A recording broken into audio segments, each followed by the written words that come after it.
हम लोग महत्वपूर्ण जो है टॉपिक आपको सामने दिखाई दे रहा है, यानी कि एमसीक्यू। बहुत सारे बच्चे जो हैं एमसीक्यू के लिए बेचैन होते हैं कि सर कम से कम एमसीक्यू करा दीजिए, ताकि मैं बोर्ड एग्जाम में जो है 40 में 40 करके आऊं, 50 में 50 करके आऊं। किस लिए जानते हैं? क्योंकि यह इनका बोनस पॉइंट है एमसीक्यू। इस बोनस पॉइंट को जितना बच्चा चाहता है कि मैं अपने पास रख लूं, उतना फायदा आप ही को होने वाला है, क्योंकि बोनस पॉइंट कभी भी मिस नहीं किया जाता है। इसलिए एमसीक्यू बहुत ही इंपॉर्टेंट होता है। तो हम चलते हैं क्लास की ओर और क्लास को जो है हम स्टार्ट करते हैं। आप सभी का हमारे क्लास में वेलकम है।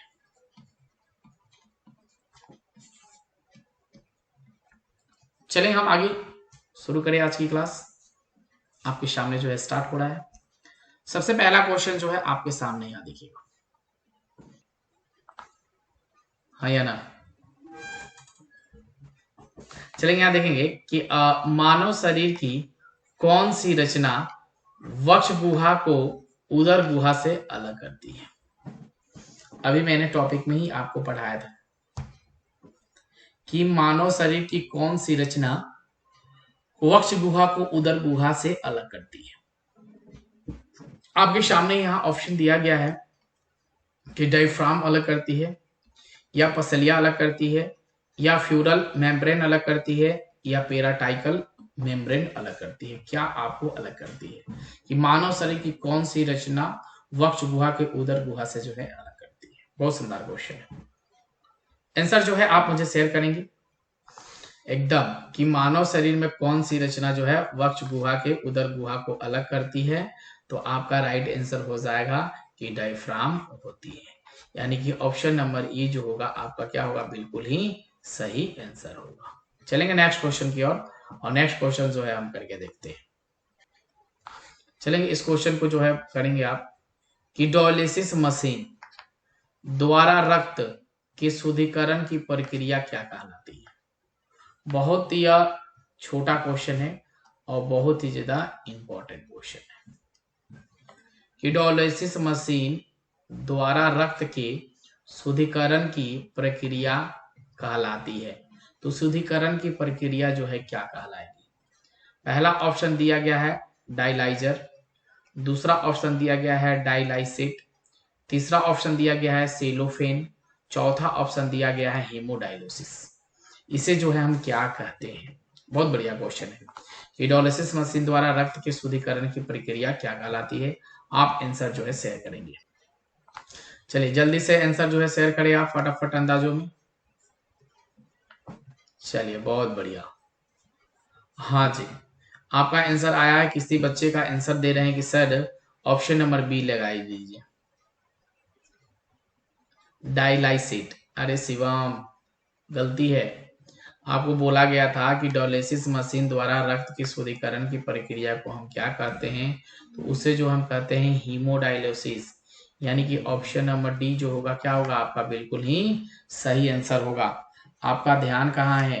क्वेश्चन को पढ़ें आप पहले, क्वेश्चन को पहले पढ़िए कि क्वेश्चन में क्या बोल रहा है कि डायलिसिस मशीन द्वारा रक्त का शुद्धिकरण की प्रक्रिया क्या कहलाती है? तो हीमोडायलिसिस कहलाती है। ओके, नेक्स्ट क्वेश्चन हमारे सामने रहेगा यहाँ पे क्वेश्चन संख्या है, मुझे आप बताएंगे क्या होगा आंसर कि प्रोटीन तथा इम्यूनो अम्ल के विखंडन के फलस्वरूप निर्माण होता है। यानी कि प्रोटीन तथा इम्यूनो अम्ल के विखंडन के फलस्वरूप निर्माण होता है क्या? तो आपके सामने ऑप्शन दिया गया है कि सिर्फ अमोनिया, सिर्फ यूरिया, या सिर्फ यूरिक अम्ल, या इनमें से सभी। तो प्रोटीन तथा एमिनो अम्ल के विखंडन के फलस्वरूप किसका निर्माण होता है? आप आंसर शेयर करेंगे। फास्ट आंसर करेंगे जल्दी से, जितना जल्दी हो फास्ट आंसर दें, फास्ट आंसर करें आप। क्या होगा कि प्रोटीन तथा एमिनो अम्ल के विखंडन के फलस्वरूप निर्माण होता है किसका? तो सिर्फ यूरिक अम्ल का, सिर्फ यूरिया का, और सिर्फ अमोनिया का। बहुत सारे बच्चे का आंसर आ गया है कि सर लगा दीजिए ऑप्शन नंबर सी पे, यानी कि सिर्फ यूरिक अम्ल का। जी बेटा जी बिल्कुल ही नहीं।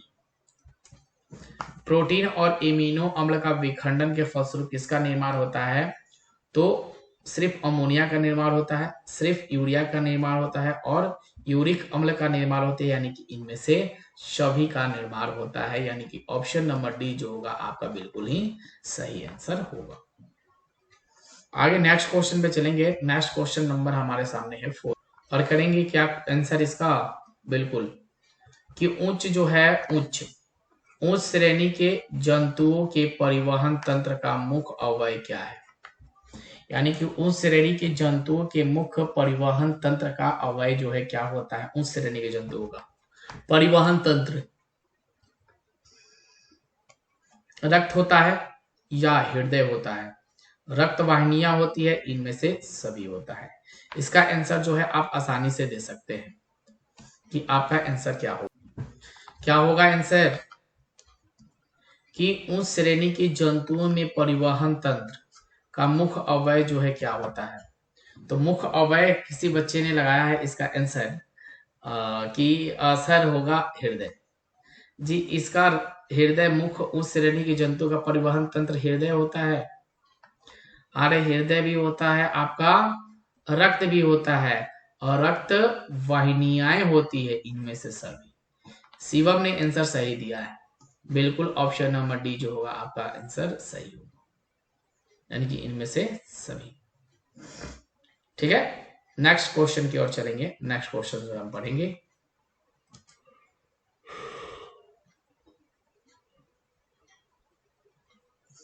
5 नंबर क्वेश्चन है आपके सामने, तो है आप मुझे शेयर करेंगे जल्दी से, क्या है आंसर आपका यहाँ पे।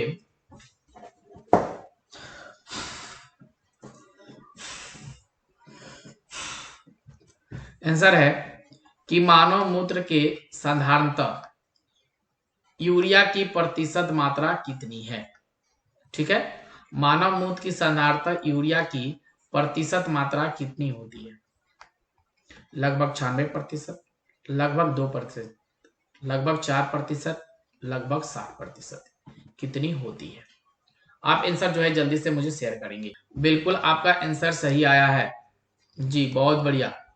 कि मानव मूत्र में साधारणतः यूरिया की मात्रा जो है कितनी होती है, तो यूरिया की मात्रा लगभग जो है कितनी परसेंट होती है, 2% ही होती है। ठीक है, क्योंकि 96% क्या होता है आपका जल होता है, 96% क्या होता है जल होता है, 2% जो होता है क्या होता है यूरिया होता है और 2% जो है अन्य पदार्थ होता है।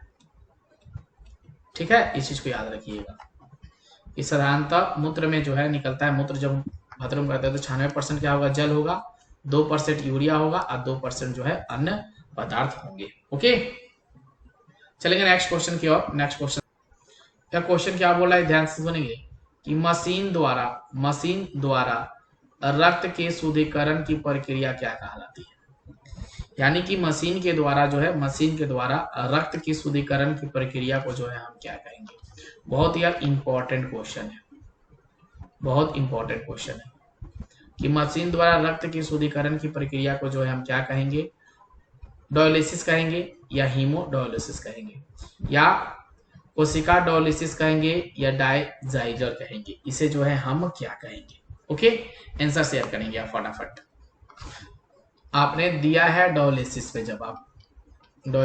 जवाब दिया है आपने अनुराधा, क्योंकि शिवम ने आंसर सही दिया है। यहां दिया गया है हीमोडायलिसिस, क्या है आपके पास यहाँ हीमोडायलिसिस दिया गया है, हीमोडायलिसिस दिया गया है, तो आंसर आपका क्या होगा कि हीमोडायलिसिस ही होगा। यानी मशीन द्वारा रक्त की शुद्धिकरण की प्रक्रिया को क्या कहते हैं, हीमोडायलिसिस कहते हैं। यानी कि जब हमारा वृक्क जब खराब हो जाता है तो हमारे शरीर में अशुद्ध रक्त उत्पन्न होती है, अशुद्ध रक्त, तो उस रक्त को क्या करते हैं हम शुद्ध करने के लिए नया रक्त जो है डालते हैं, न्यू ब्लड जो है उसमें क्या करते हैं चढ़ाते हैं और अशुद्ध रक्त जो है बाहर की ओर निकालते हैं, उस प्रक्रिया को हम कहते हैं हीमोडायलिसिस। ओके, चलिए नेक्स्ट क्वेश्चन आपके सामने आ गया यहाँ पे कि यह क्वेश्चन क्या बोल रहा है हमसे कि मानव मूत्र में साधारणतः यूरिया की प्रतिशत मात्रा कितनी होती है। तो यूरिया कितनी प्रतिशत मात्रा होगी, 96%, 2%, 4% या 6%।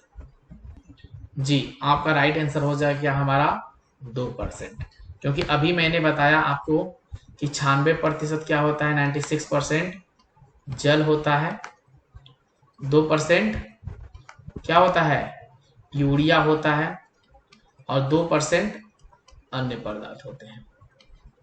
पूरे हो गए ना, 96, 400, 100%। ठीक है, ओके। चलेंगे नेक्स्ट, आपके सामने है 8 नंबर क्वेश्चन। यह क्वेश्चन आप मान के चलिएगा बिल्कुल VVI, जितना हो सके आप VVI लगा लो, इंपॉर्टेंट क्वेश्चन है।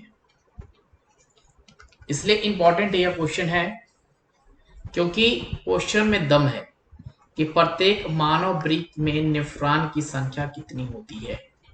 क्वेश्चन में दम है भाई कि प्रत्येक मानव वृक्क में नेफ्रॉन की संख्या कितनी होती है।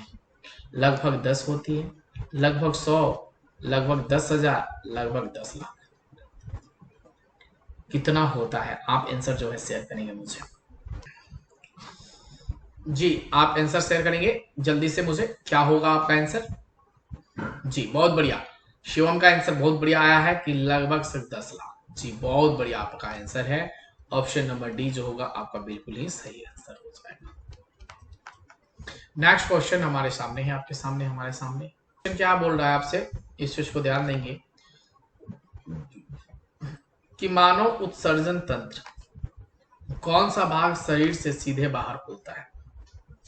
शरीर से सीधे बाहर खुल जाएगा, आपके शरीर में कोई भी ऐसा टच नहीं करेगा। ठीक है, यानी कि मानव का उत्सर्जन तंत्र जानते हैं, उत्सर्जन यानी कि हमारे शरीर में अपशिष्ट पदार्थ को बाहर निकलना क्या होता है, उत्सर्जन होता है।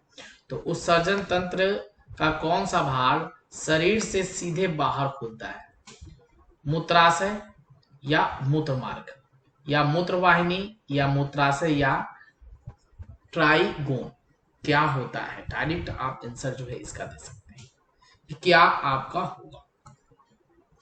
चलिए जल्दी से आंसर शेयर करेंगे, क्या होता है,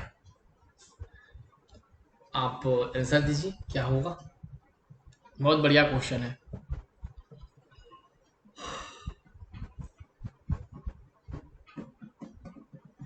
जी बहुत बढ़िया आंसर आ गया आपका। और कोई आंसर देगा मुझे, शेयर करिए जल्दी से आंसर।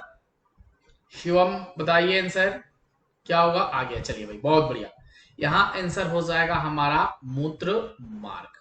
जी बहुत बढ़िया, ऑप्शन नंबर बी होगा हमारा बिल्कुल ही राइट आंसर कि मानव उत्सर्जन तंत्र का कौन सा भाग शरीर से सीधे बाहर खुलता है, तो मूत्र मार्ग जो है सीधे बाहर की ओर खुलता है। ओके, नेक्स्ट हमारे सामने क्वेश्चन 10। अब 10 नंबर क्वेश्चन क्या है कि डायलिसिस मशीन किस तरह कार्य करता है, यानी डायलिसिस मशीन जो है यह किस तरह का कार्य करता है। तो यहाँ ऑप्शन आपके सामने मौजूद है, कृत्रिम यकृत की तरह, कृत्रिम विसरण की तरह, कृत्रिम विक्रिका और कृत्रिम ग्रंथि का। इसका आंसर जो है, जो मुझे जवाब इसका देगा वह होनहार बच्चा कहलाएगा, क्योंकि आपको कितना बार जो है ब्रिक संबंधित डायलिसिस संबंधित मैंने क्रियाएं जो है आपको बताया है।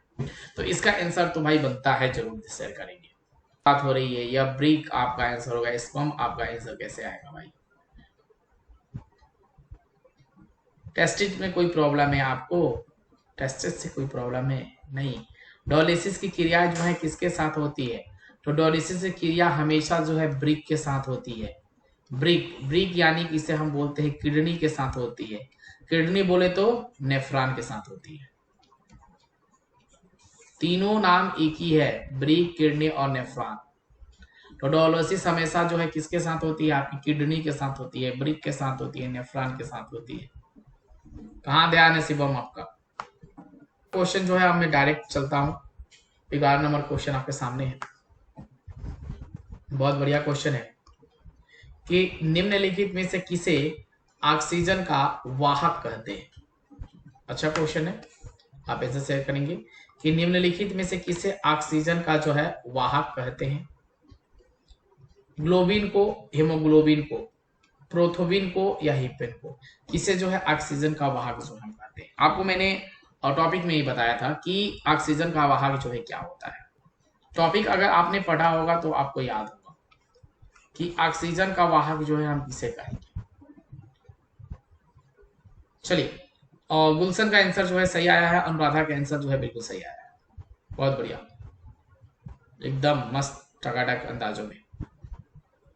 चलिए, शिवम का भी आंसर जो है सही आ गया जी, बिल्कुल ही सही कि निम्नलिखित में से किसे ऑक्सीजन का वाहक कहते हैं, तो ऑक्सीजन का वाहक जो है हेमोग्लोबिन होता है। और हेमोग्लोबिन क्या होता है, तो आरबीसी में होता है। हेमोग्लोबिन कहाँ होता है, तो हेमोग्लोबिन आरबीसी में मौजूद होता है। और कोई यहाँ ऑप्शन होता है कि निम्नलिखित में से किसे ऑक्सीजन का वाहक कहते हैं, डब्ल्यूबीसी, आरसीबी, पटिकानो या कोई और नाम दे दिया जाए ग्लोबिन, तो आप जो है क्या आंसर लगाइएगा, आरबीसी पर। ठीक है, यह आंसर होना चाहिए आपको। नेक्स्ट क्वेश्चन जो है आपके सामने है, नेक्स्ट क्वेश्चन 12 नंबर कि मूत्र का पीला रंग निम्नलिखित किसकी उपस्थिति के कारण जो है होता है। आपका मूत्र जो है किस कलर का होता है, तो पीला कलर का होता है। और यह पीला कलर जो है किसके साथ जो है होता है, तो यहां दिया गया है यूरोक्रोम के साथ, या अमोनिया के साथ, या यूरिया के कारण, या यूरिक अम्ल के कारण। तो किसके कारण जो है आपका मूत्र जो है पीला दिखाई देता है। बहुत बढ़िया क्वेश्चन है, इसका आंसर शेयर कर सकते हैं। कोई बोल रहा है कि सर यूरिया के द्वारा, लेकिन कोई परफेक्ट आंसर पे गया नहीं। तो आपका पीला रंग, मूत्र का पीला रंग होना यूरोक्रोम के द्वारा होता है। यूरोक्रोम के द्वारा जो है आपका मूत्र का पीला रंग जो है होता है। ओके, अब क्लियर है। चलिए नेक्स्ट क्वेश्चन पे। नेक्स्ट क्वेश्चन आपके सामने है 13 नंबर कि ब्रिक के भीतरी नतोदार सतह को क्या कहा जाता है। ब्रिक के भीतरी नरोदार सतह को क्या कहते हैं, इसे जो हम कहेंगे ब्रिक शंकु, या अंतस्थ भाग, या हाइलम, या नेफ्रॉन। तो ब्रिक की भीतरी नसोदार सतह को जो है हम क्या कहते हैं। Answer share. सिर्फ एक अनुराधा ने आंसर इसका सही दिया है कि सर इसका आंसर हो जाएगा हाइलम के द्वारा। जी बिल्कुल ही सही आंसर है, ऑप्शन नंबर सी बिल्कुल ही आपका राइट आंसर है, option number C. Next question जो है हमारे सामने है 14 नंबर कि नेफ्रॉन किस भाग में ग्लोमेरुलस अवस्थित होता है। नेफ्रॉन के किस भाग में ग्लोमेरुलस अवस्थित होता है, आरोही चाप में, हिलने के चाप में, या संग्राहक नलिकाओं में, या ब्रोमेन संपुट में। तो यह किसमें होता है, आप मुझे आंसर शेयर करेंगे किसमें होता है। जो है आंसर आया है सभी का हिलने का चाप पे, ऑप्शन नंबर बी। यानी कि नेफ्रॉन के किस भाग में ग्लोमेरुलस की अवस्थी पाई जाती है, तो ब्रोमेन संपुट में पाई जाती है। यानी कि ऑप्शन नंबर डी जो होगा आपका क्या होगा, बिल्कुल ही सही आंसर होगा। चलेंगे नेक्स्ट क्वेश्चन पे। नेक्स्ट क्वेश्चन जो है हमारे सामने है कि रक्त का लाल रंग निम्नलिखित में से किस प्रोटीन की उपस्थिति के कारण जो है होता है।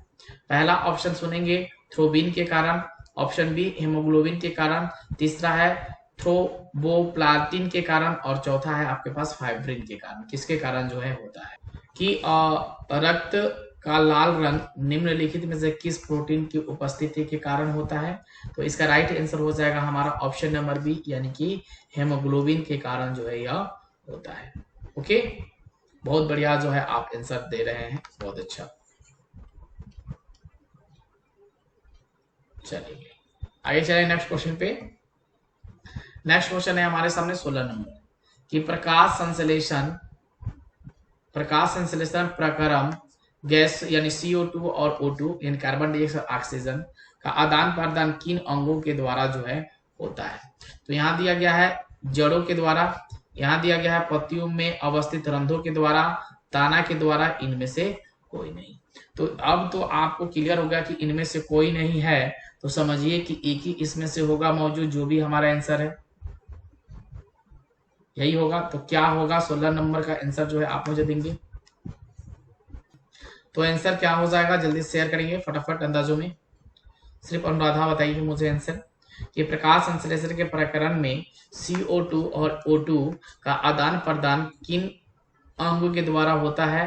तो यहाँ दिया गया है पत्ती में अवस्थित रंध्रों के द्वारा होता है, यानी कि ऑप्शन नंबर बी जो होगा आपका बिल्कुल ही क्या होगा, राइट आंसर हो जाएगा। ओके,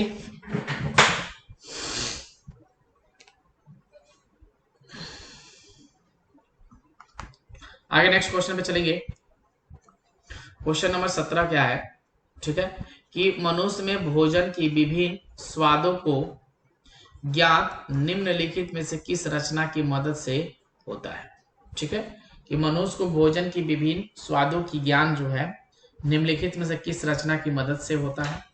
आपके सामने ऑप्शन दिया गया है दांत से, लाड़ ग्रंथियों से, स्वाद कलिकाओं से, दांत की मज्जा गुहा से। आंसर जो है आप मुझे शेयर करेंगे जल्दी से, हो जाएगा माय डियर स्टूडेंट्स। तो इसका आंसर जो है बताइए जल्दी से, अभी भी टाइम है आपके पास, कितना आंसर होगा।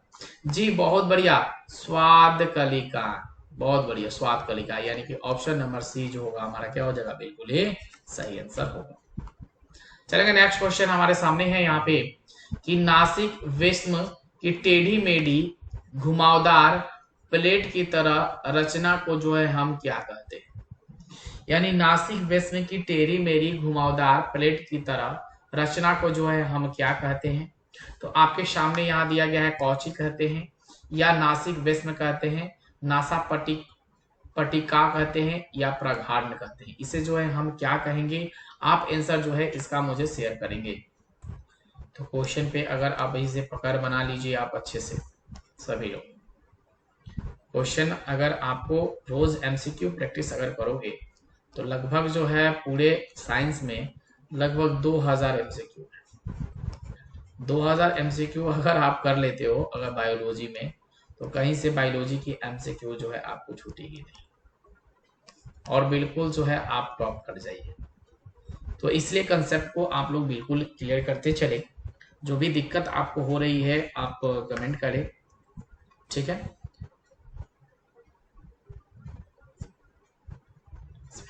अच्छा जी, चलेंगे तो फिर हम लोग जैसे कर सकते हैं अच्छे से करेंगे।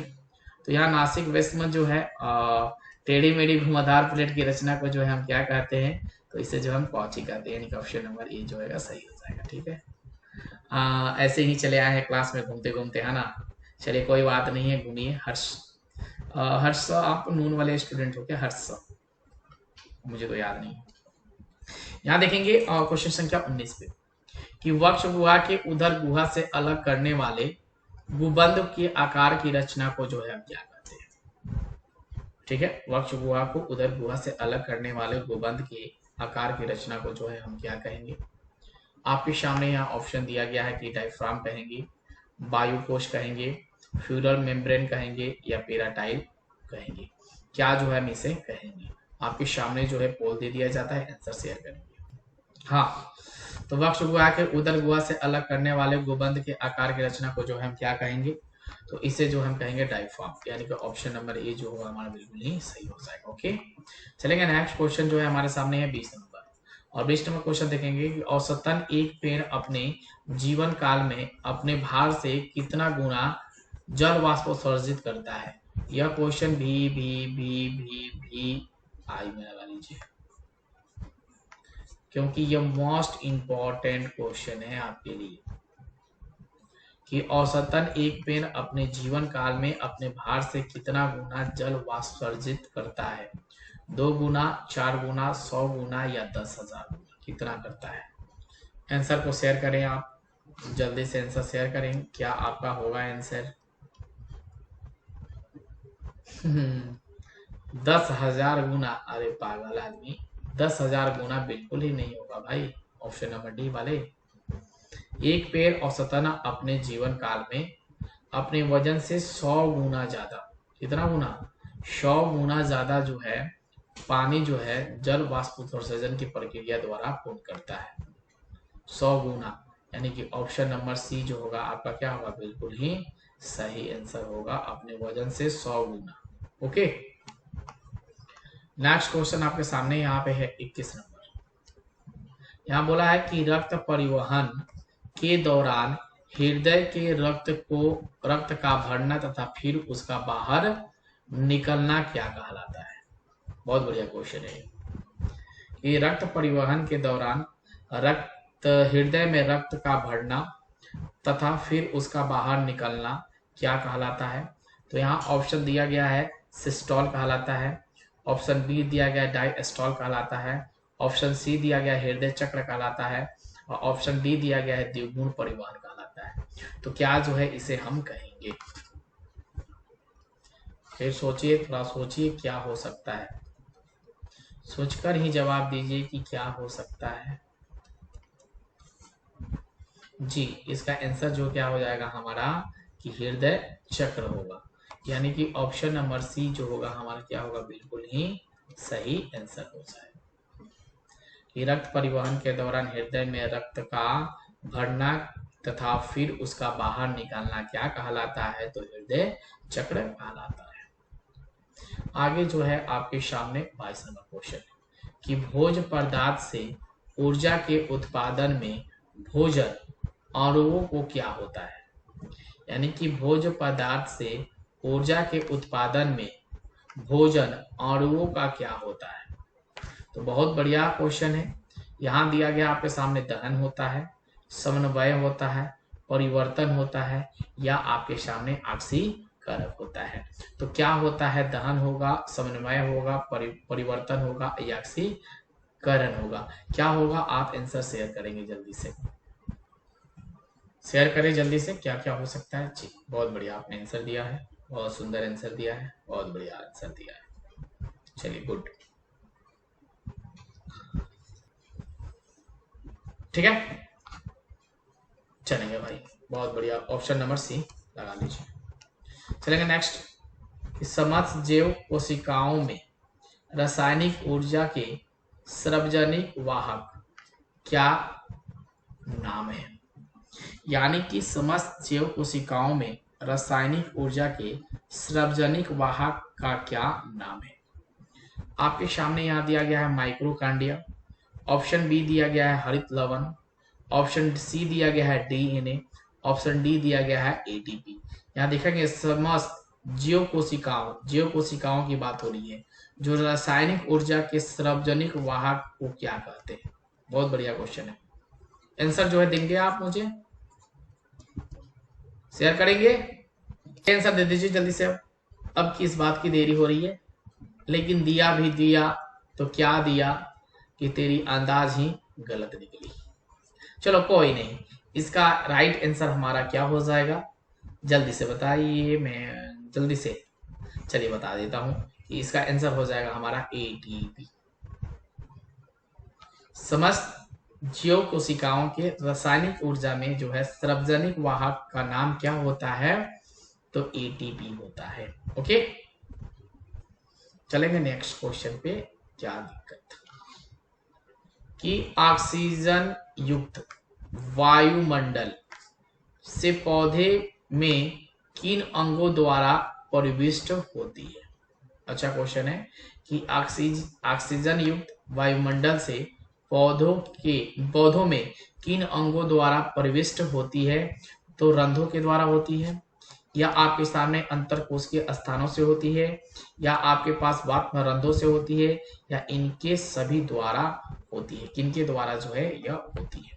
आंसर जो है आपको शेयर करना है कि क्या होगा आपका आंसर। तो क्यों ना मैं आपको पहले बोल दूं गुड, ठीक है, आपने आंसर दिया है तो आपको बोल दिया गुड, बहुत बढ़िया, एकदम इनमें से सभी आंसर डी होगा, बिल्कुल ही परफेक्ट।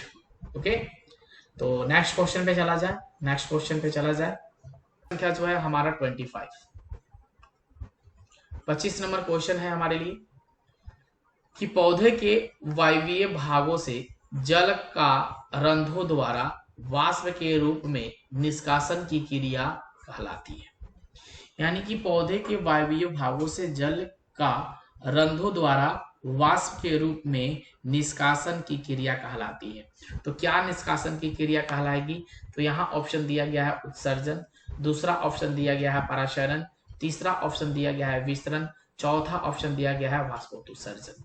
तो क्या आपकी होगी कि पौधों के वायवीय भागों से जल का रंध्रों द्वारा वाष्प के रूप में निष्कासन की क्रिया क्या कहलाती है? आंसर जो है शेयर करेंगे आप। इसे आंसर शेयर करें, फास्ट आंसर करेंगे मुझे जी। किसी का आंसर आया है कि परासरण होगा। अरे यार, ऑप्शन बी कैसे सिलेक्ट कर रहे हो आप? आपका आंसर बी होगा ही नहीं। उत्सर्जन बिल्कुल ही नहीं होगा, विस्तरण बिल्कुल ही नहीं होगा, यानी कि वाष्पोत्सर्जन होगा। यानी कि ऑप्शन नंबर डी जो होगा आपका क्या होगा, बिल्कुल ही सही होगा। यानी कि पौधे के वायवीय भागों से जल का रंध्रों द्वारा वाष्प के रूप में निष्कासन की क्रिया क्या कहलाती है, तो वाष्पोत्सर्जन कहलाती है। ओके, नेक्स्ट क्वेश्चन हमारे सामने है। 26 नंबर क्वेश्चन है कि स्थलीय जंतुओं में सामान्यतः नाइट्रोजनीकरण पदार्थ का शरीर से निष्कासन किस रूप में होता है? यानी कि स्थलीय जंतु के समानांतर नाइट्रोजनीकरणीय पदार्थ शरीर से निष्कासन किस रूप में होता है? तो यहाँ ऑप्शन दिया गया है प्रोटीन के रूप में, यूरिया के रूप में, या सनिकाइज के रूप में, या इम्यूनो अम्ल के रूप में। किसके रूप में जो है यह होता है? आंसर शेयर का आंसर कि स्थलीय जंतु के समानांतर नाइट्रोजनी पदार्थ के शरीर से निष्कासन किस रूप में जो है होता है, तो यह जो है यूरिया के रूप में होता है। यानी कि ऑप्शन नंबर बी जो होगा बिल्कुल ही क्या होगा, सही आंसर आपका हो जाएगा। ठीक है, नेक्स्ट क्वेश्चन पे जब हम चलेंगे, क्या है हमारे सामने 27 नंबर क्वेश्चन कि नासिक वैष्ण की दीवार जो टेढ़ी मेढ़ी घुमावदार प्लेट की तरह होती है क्या कहलाती है? प्रघान कहलाती है, या कौची कहलाती है, नासा पट्टिकाणु कहलाती है, या श्वास नली कहलाती है? क्या कहलाती है?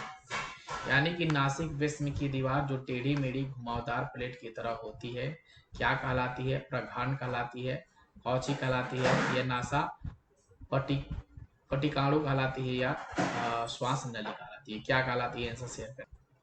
चलिए, बहुत बढ़िया। इसका राइट आंसर क्या हो जाएगा जी? बहुत बढ़िया, इसका राइट आंसर हो जाएगा हमारा Cauchy, option number B. Next question हम रखेंगे यहाँ पे कि वह जीव प्रक्रम जिनके द्वारा शरीर में ऊर्जा का उत्पादन होता है उसे जो है हम क्या कहते हैं? उसे हम क्या कहेंगे? श्वसन कहेंगे, पोषण कहेंगे, उत्सर्जन कहेंगे, या उत्तेजनशीलता कहेंगे? जिसे हम क्या जो है कहेंगे? आंसर शेयर करेंगे आप। हाँ, यह एक परिभाषा है।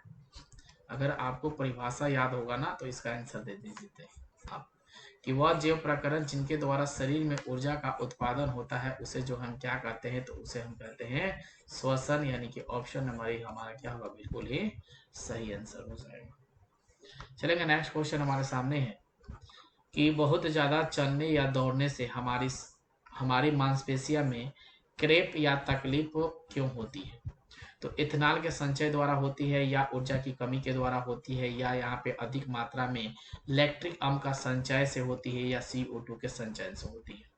बहुत बढ़िया क्वेश्चन है। इसका आंसर जो है आप मुझे आंसर शेयर करेंगे जी। बहुत बढ़िया, आपने आंसर शेयर किया है, बहुत सुंदर आपने आंसर शेयर किया है कि बहुत ज्यादा चलने या दौड़ने से हमारी मांसपेशी या क्रेप का तकलीफ क्यों होता है? तो यह तकलीफ और क्रेप इसलिए होता है कि अधिक मात्रा में लैक्टिक अम्ल जो है संचय होता है। ओके, नेक्स्ट क्वेश्चन हमारे सामने रहेगा और 30 नंबर कि जाइलम वाहिकाएं किस प्रकार की कोशिकाएं होती है?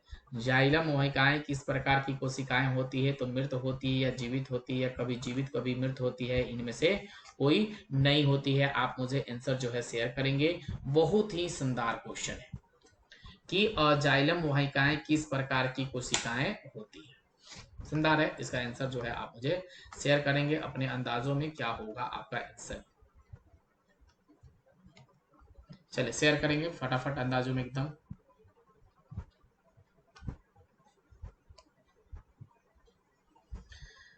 कोई दिक्कत नहीं है, ये इसका होता है मृत कोशिका है।